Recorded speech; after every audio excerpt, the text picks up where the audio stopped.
Su hijo tiene una minusvalía que le impide caminar. Solicitaron al Ayuntamiento de Culleredo, en A Coruña, una plaza de aparcamiento especial para facilitar los viajes del pequeño al médico o al colegio. Se la concedieron, pero a algunos parece que no les gusta la idea. Les han rayado el coche y pinchado las ruedas después de que denunciaran a la policía local el uso indebido de esa plaza. Anxo tiene 10 años y una enfermedad degenerativa que le impide caminar. Todas las mañanas, junto a su madre, repite varias veces esta rutina, la de entrar y salir del coche para ir al colegio, al logopeda, al fisioterapeuta, al médico, a piscina. Su día a día no es lo que podamos definir como fácil. Vamos a sacar al niño del coche y vais a ver cómo tengo que montar la silla, tengo que poner la silla al lado del coche y tengo que sacar al niño. Al menos esta plaza adaptada procuraba que fuera un poco más cómodo. Esta es la plaza de aparcamiento que usamos habitualmente. Necesito el espacio porque mi hijo va en silla de ruedas y hay que hacer una transferencia del coche a la silla. Podéis ver que tal y como están las plazas de tamaño, yo si aparco en una plaza normal no puedo sacar a mi hijo del coche. Una circunstancia que no entienden todos, al menos los que continuamente la utilizan como comodín cuando no encuentran aparcamiento. A lo mejor vienen a tomar su café, a una cerveza o a cenar o a lo que sea, o mismo a hacer un recado. A mí no me parece ético, tenemos una necesidad muy grande porque mi hijo no camina. Los problemas empezaron cuando Susana decidió llamar a la policía local. Al denunciar estas infracciones ante la policía local, pues el perjudicado estamos siendo nosotros a nivel personal. Primero, un rayazo. Se puede ver cómo está rascado el coche y que es hecho adrede. Cogieron una llave y lo rascaron. Después, 3 ruedas pinchadas en el coche de su marido. Lo que pedimos es que la gente tenga un poco de empatía y que se ponga en el pie de los demás. O sea, que no hace falta nada más, simplemente ser un poco cívico y pensar que esa plaza es necesaria para mucha gente, no solo para nosotros, sino mucha gente la utiliza y mucha gente la tiene que tener disponible para usarla cuando la necesita. Estas son las tarjetas que deben tener los coches autorizados a aparcar en las plazas para gente con movilidad reducida. ¿Qué culpa tiene mi hijo de nacer con una enfermedad degenerativa y que no pueda caminar? Han acudido a la Guardia Civil. Temen más represalias por pedir que se cumpla la ley y los derechos de su hijo. Reconocen que cada vez hay más conciencia ciudadana a la hora de respetar sus aparcamientos, pero también que los controles de los ayuntamientos no son suficientes. Son, como este caso que acabamos de ver, los problemas con los que se encuentran las personas con movilidad reducida. En más de una ocasión, las redes sociales contribuyen a sacar los colores a los más insolidarios. La picaresca se mantiene hasta el punto de usar tarjetas de estacionamiento con titulares ya fallecidos. Si aparcar en una ciudad como Vigo suele ser misión imposible, hacerlo en estos días de compras, reuniones y cenas se convierte en toda una odisea. Un problema que se multiplica para los discapacitados físicos que se encuentran sin sus plazas, sobre todo en zonas comerciales y en los entornos de ocio nocturno. Denuncian que en estos casos el control policial es casi inexistente. O no vamos de fiesta y no nos divertimos o no vamos a cenar. Somos personas como cualquier otra. No obstante, desde Cogami reconocen que el abuso se ha reducido. La gente está más concienciada, pero digamos que queda mucho por hacer. No es ninguna plaza VIP, está para lo que está. 1 minuto para una persona que no tenga problemas de movilidad son 20 minutos. Lo necesitamos lo más cerca posible. Yo, por ejemplo, tengo cáncer de pulmón, si me pongo caminando, pues sofoco muchísimo. Y tengo la pierna también mal, que me dio una trompa. Hoy acude a una revisión al Meisoeiro, cuyo descenso de actividad beneficia a estos conductores. Ahora ya, bueno, más o menos, pero anteriormente no se encontraba. Aún así, encontramos este vehículo sin tarjeta, infracciones a las que los perjudicados ya están acostumbrados. Más de una vez, y de 4 también. Tuve que irme, si no hay nadie en el coche, ¿qué hago? Incluso me dijeron que no lo sacaban y a ver qué le vamos a hacer. Dice, vaya usted a su caso, que ese no es el caso suyo y tal. Digo, ¿cómo no es el caso mío? Yo tengo una tarjeta aquí. Yo no soy de discutir, entonces no dije nada. Discutía más el que tenía el coche mal, vamos. Yo prefiero llevarlo allí abajo, pagar y no tener discusiones. Las denuncias han proliferado en las redes sociales con perfiles específicos que muestran fotos del vehículo insolidario en cuestión. Este año en Vigo fue muy sonado el caso del policía local que estacionó su coche durante 3 días seguidos en una plaza para movilidad reducida cerca de la jefatura. Ya es el colmo, ya es un abuso de autoridad. El ejemplo, vamos, estupendo. En los municipios menos poblados el problema suele estar en las señales, ya que de no haberlas, las multas quedarían sin efecto. Porque no cumple la normativa. En la mayor parte de los fraudes hay tarjeta, pero el titular no se corresponde con el usuario. Se dan casos de familiares muertos. De ahí que reclamen que el plazo de vigencia de estas tarjetas, que por ejemplo en Vigo es de 10 años, se acorte para evitar la picaresca.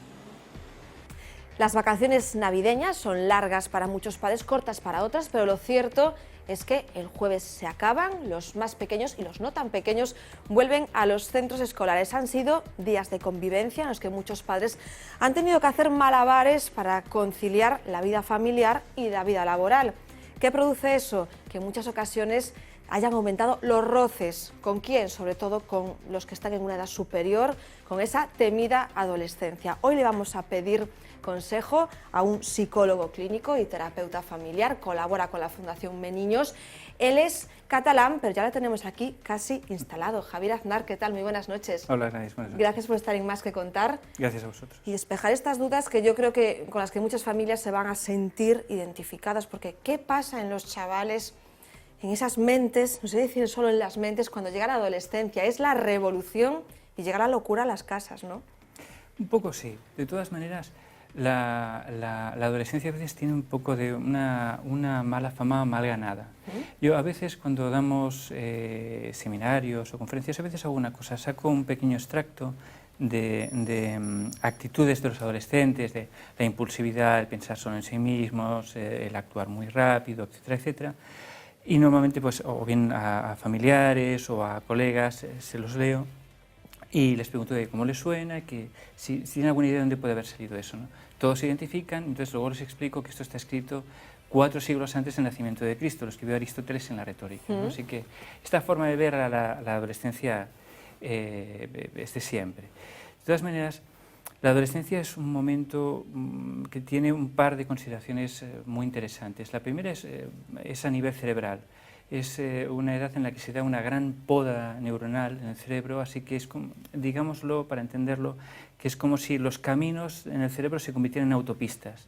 Así que se les acelera mucho, tienen muchísima más capacidad para razonar, para pensar, por lo tanto también para confrontar.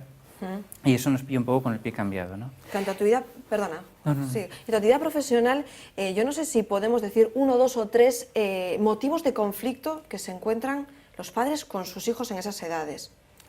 Sí, bueno, casi siempre los problemas tienen que ver con los límites, ¿no? Con la autonomía que esperan los adolescentes y en algunos casos también tiene que ver con los valores y con la forma en que los adolescentes se plantean sus proyectos de vida, ¿no? Pero en general, todas las crisis en la adolescencia, que son oportunidades y momentos de cambio, son mucho más fáciles de afrontar cuando la relación con los padres es una buena relación desde siempre. Que tiene que haber una base, vamos. Exacto. Influye. Sí, ahí hay 2 cuestiones muy importantes, ¿no? La primera es que los adolescentes necesitan cada vez una mayor autonomía y necesitan también poner a prueba sus competencias, sus habilidades y sus capacidades. Si los dejamos solos, entonces esto hace que puedan no medir bien el riesgo. Si los queremos proteger demasiado, entonces los ahogamos. Es como si fuera una figura de arcilla y nosotros, sus adultos, un molde de arcilla. Si el molde es muy rígido, les bloqueamos y no pueden ser ellos mismos. Pero si es muy laxo, entonces se pierden en él. Y entonces o se ahogan o patalean. Claro, ¿y dónde está el límite, dónde está el medio entre ser un padre autoritario y ser un amigo? Este es un tema, padre colega. Es un tema interesante porque sale muchas veces, ¿no? Claro, en realidad la cuestión es una cuestión más de sensibilidad, de conectar bien con las necesidades emocionales de los adolescentes, ¿no? En general, nosotros queremos abrir la puerta cuando la puerta está cerrada, es decir, en momentos de conflicto, en momentos de presión. Sin embargo, si estamos atentos y estamos cerca, muy a menudo los adolescentes abren la puerta para venir y hablar con nosotros, preguntarnos, enseñarnos este tipo de música que me gusta o esta ropa, que no sé qué. Si estamos abiertos, esas pequeñas ventanas, cuanto más veces se abren, más fácil es encontrar la forma de interactuar con ellos. Ahora, hay una cuestión muy importante tener en cuenta y es que los padres también ven la adolescencia de sus hijos a través de su propia experiencia como adolescentes. Si ellos tuvieron una buena experiencia como adolescentes o la han elaborado bien y tienen una mirada, digamos que comprensiva y amable hacia el adolescente que fueron, también les será más fácil ver de una forma amable y comprensiva y tener más paciencia con sus hijos adolescentes.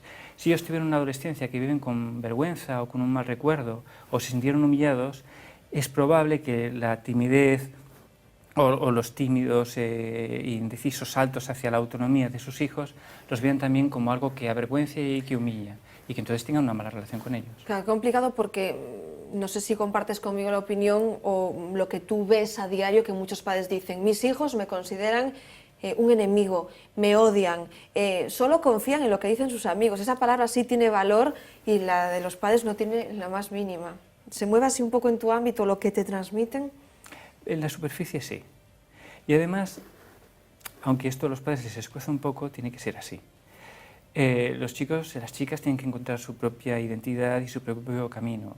Para ello tienen que ir haciendo un acopio de cosas de sus familias y de sus padres que las reconocen como propias, y otras que tienen que decir: no, esto es mi padre, esto es mi madre, no soy yo, necesito diferenciarme, ¿no? Si uno puede aceptar ese proceso, en general, con el tiempo las cosas se van colocando. Pero si uno no lo puede permitir o no lo puede aceptar como una parte del proceso normal del adolescente y entra en un conflicto continuo, bueno, eso es lo que ocurre con los adolescentes, que basta que le digas para que no se haga un piercing para que piensen en hacerse 2, ¿no? 3 o 4. Esta es la cuestión. Claro, yo entiendo cuál es el conflicto de los padres, pero claro, ¿cómo se les aconseja desde tu ámbito? Bien, hay una serie de cuestiones ahí. Antes, con lo que hablábamos, eso, si se les deja tiempo, esa relación, esa interacción se vuelve a reconstruir, ¿no? Entonces, tú antes me preguntabas por ser autoritarios o por ser amigos. Es más una cuestión de tener una buena conexión y una buena sensibilidad. Ahora, para los adolescentes es importante que haya un cierto grado de coherencia en los padres. El problema es cuando se pasa muy rápidamente o se oscila de una forma imprevista en ser autoritarios y en querer ser amigos, ¿no? Porque me he pasado con la autoridad y ahora quiero acercarme. Claro, Ahora temo que me acerco mucho, me vuelvo autoritario. autoritario. Entonces esto a los chicos los confunde y ellos tampoco saben qué posición tienen que tener frente a nosotros. Claro. Con lo cual o se vuelven muy dependientes o ponen una barrera. Muchas de las cosas que asesoramos a los padres, que les aconsejamos, es sobre cómo encontrar un punto de equilibrio entre esas dos cosas, ¿no? Y poder diferenciar en qué cosas tienen que dejar que los adolescentes exploren y en qué cosas les tienen que ayudar a controlarse.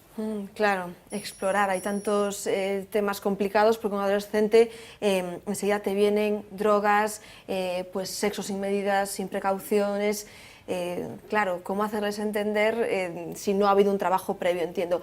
Javier, ¿es cierto que hay una adolescencia previa a la edad que todos creemos? ¿Que hay una adolescencia, como una pequeña adolescencia a los 7 años, 8 años? ¿O eso está mal nombrado? Yo te diría que es al revés. Yo te diría que es al revés. Yo te diría que justamente lo que ocurre es que en la adolescencia es un momento como de reescribir todo el bagaje y toda la experiencia que los chicos han ido acumulando sobre todo lo anterior en su vida, ¿no?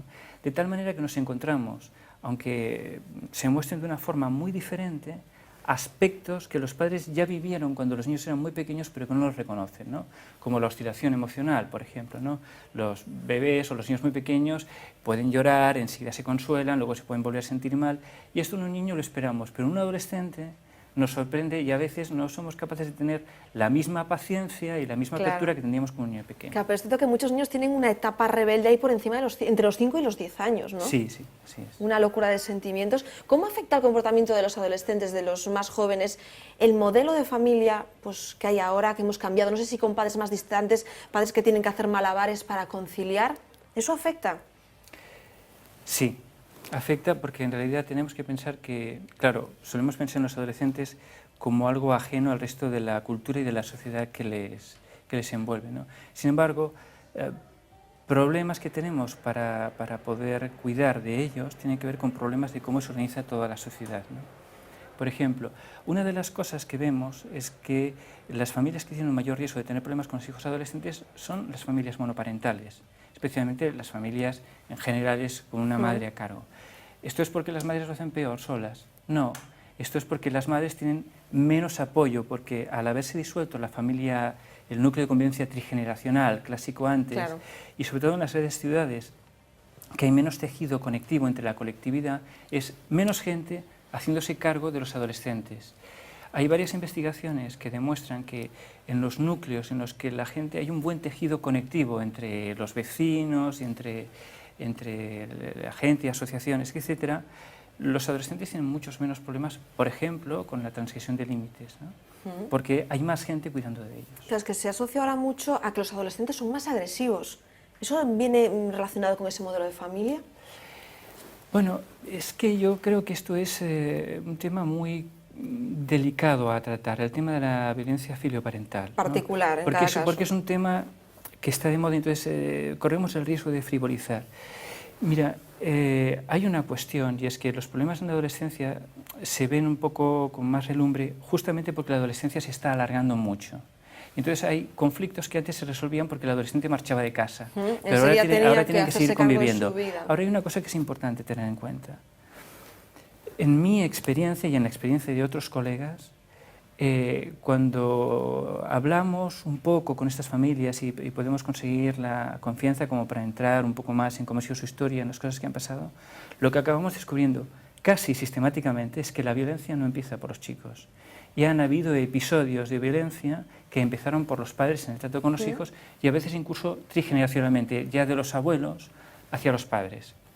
Una violencia que muchas veces no se reconoce o que se ha justificado en las dificultades que tenían para tratar a los hijos. Ese bagaje que se trae. Claro, cuando los hijos crecen, si no hay esa conexión emocional y ese vínculo de seguridad y de apego, entonces es muy probable que los chicos busquen resolver los problemas de la misma manera que vivieron como lo resolvían sus padres cuando ellos eran pequeños. Claro que todo se desborda, ¿no?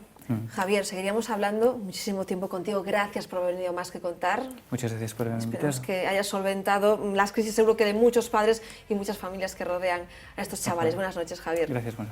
Nosotros también nos despedimos de ustedes, por supuesto, con la mejor de las caras de esta noche, la de la ilusión de los más pequeños. Llegan esta noche los Reyes Magos. Nosotros volvemos mañana, será a las 9 de la noche, 9 menos 5. También en festivo tenemos mucho más que contar y esperamos venir con muchas noticias y también, por cierto, con muchos regalos. Hasta mañana.